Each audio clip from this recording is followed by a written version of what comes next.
ni eneo ambalo limevunja matofali juzi. Kwa bahati mbaya wamevunja matofali, wamevunja ukuta wa mtu, lakini wameiba matofali wameuza. Kwa hiyo tulichofanya ni kuangalia, ukagua eneo la tukio ambalo uvunjaji umefanyika. Na hili ni block K, kuna block J na block K.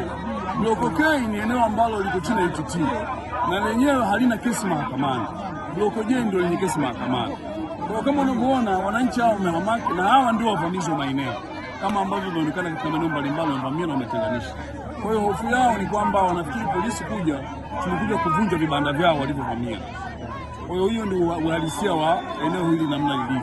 Lakini kubwa tumekuja kukagua tukio ambalo mmiliki halali mwenye hati amevunjiwa ukuta wake ambao aliujenga miaka mingi, wameiba matofali. Hiyo ndio tukio ambalo tumekuja.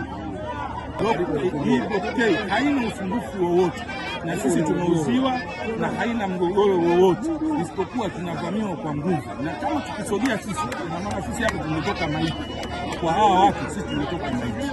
Kwa hiyo ndio maana tumekuja kuiomba serikali ili angalau ije itatue hii changamoto, lakini mbali ya kuwa serikali iko hapa, hawa watu hawaheshimu hata serikali, yani ndipo hapa sisi tulipofika. Kwa hiyo sisi tunamshukuru kamanda kwa ifiki yake na kwa muda wake, tena namshukuru sana kuja kukagua tukio na kujiridhisha kwamba nini kilichopo. Kwa hiyo tunamshukuru kamanda, tunashukuru serikali yake na kila kitu tunashukuru, lakini tunachokusaidia na kusaidia ili hii changamoto iondokane na hawa watu tuendeleze na mambo yetu.